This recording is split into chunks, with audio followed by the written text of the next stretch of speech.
didn't she? I think Emerald probably highlighted everything that this Lizzy had to offer.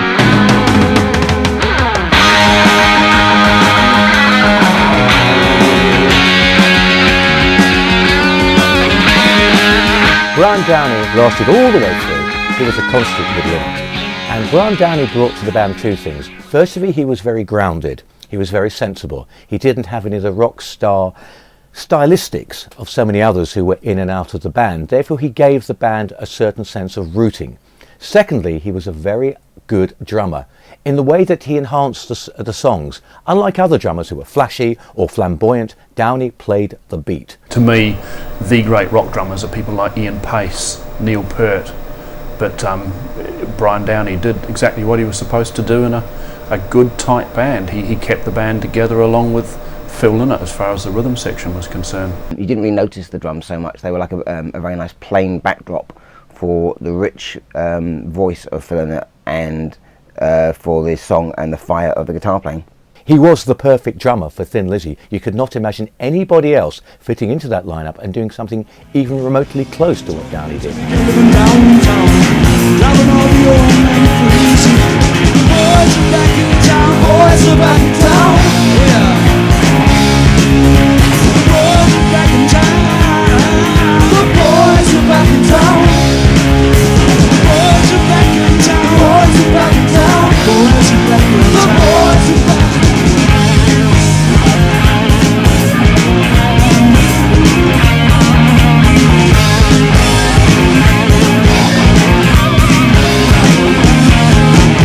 Whenever you talk about Thin Lizzy, there's one song that springs to my mind before anything else. The Boys Are Back in Town.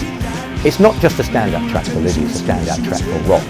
It's become a statement of intent. Hey, guess who's back? We're back in town and we're going to rock you.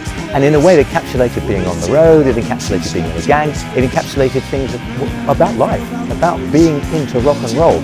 And it had a great melody and a great fist-waving anthemic feel. It was very much an anthem, and it's just the kind of thing that Phil would love to see people singing. I think he got a kick out of seeing people singing along, and that was the ultimate sing-along song. Rock fans in general, even sort of for people that weren't Thin Lizzy fans in particular, they heard it on the radio and they were very happy to hear it on the radio because it was kind of decent, very classy rock music being played, as opposed to there's a particularly sort of syrupy, sweet kind of pop nonsense around at the time. Lots and lots of kind of really flowery, rubbish pop acts that were dominating the charts. So it was a breath of fresh air hearing a proper rock band with a proper song.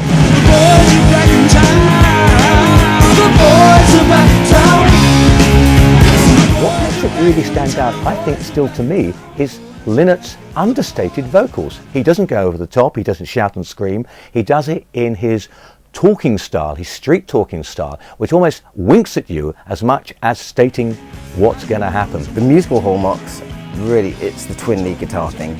You know, they held it back until the 3 or 4 verses have been sung, and 3 or 4 choruses. There's a sort of breakdown and a lull that just breaks down to just bass and just snare drum, and then bang, they come crashing back in, and it's Gorham and Robertson with their twin lead guitar thing.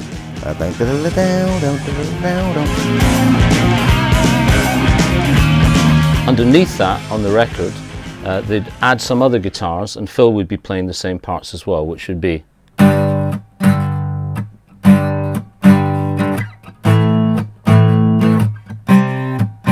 which is G major, A minor to C major.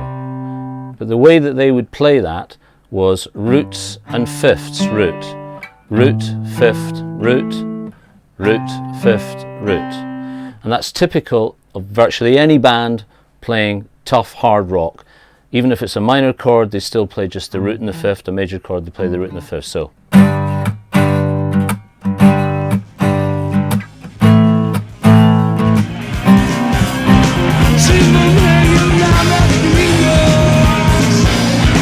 And what that creates is a really fat sound.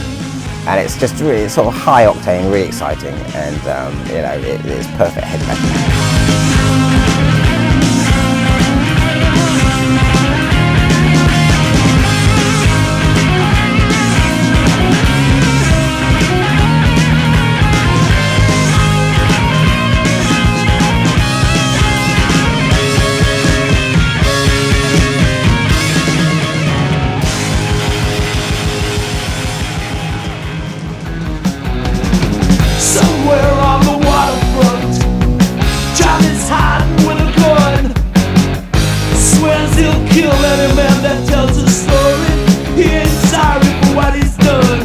Following up Jailbreak, Johnny the Fox was a fascinating record because Phil Lynott used two characters on the record. Johnny the Fox, a drug-addled alcoholic on the streets, and Rocky, the rock star.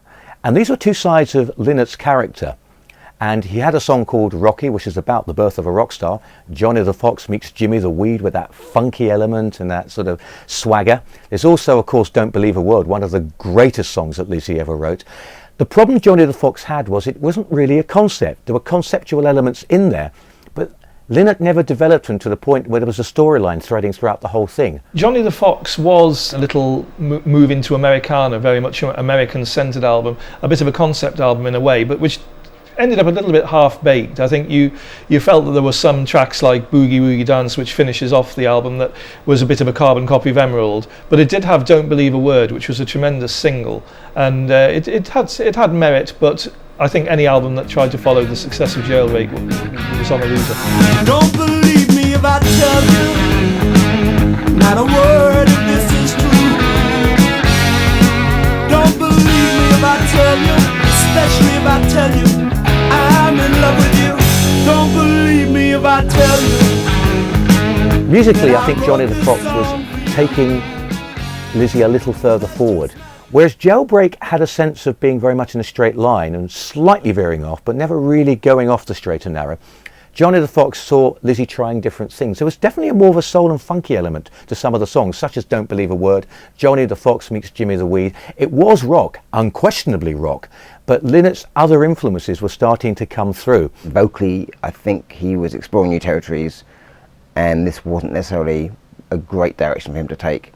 His voice was slightly more soulful, I think, and more musical, if you like, on a lot of the tunes on Johnny the Fox. But it lacked that kind of essential, quintessential sort of Lynott sort of edge and huskiness and the kind of slightly guttural voice. And listening to the hoodoo rhythm devils around the bay. They got some crazy DJ, send you right out to heaven. It is a good record. It's possibly a bit too maybe self-indulgent from a writing point of view, and there is a sort of theme throughout, which I guess is where the sort of concept album tag comes from. To me, it doesn't really work so much. It's sort of almost like a kind of rock version of sort of Butch Cassidy and the Sundance Kid. So it's kind of heavy, romantic kind of imagery by Lynott. Lynott was almost crying out for help because he had a massive drug problem at the time, as we all know. And in a way, it was cathartic. It was his way of trying to get it out of himself without giving up what was really happening. Now the cops have got him surrounded, and he doesn't stop the war. He wonders how we could be in so much trouble.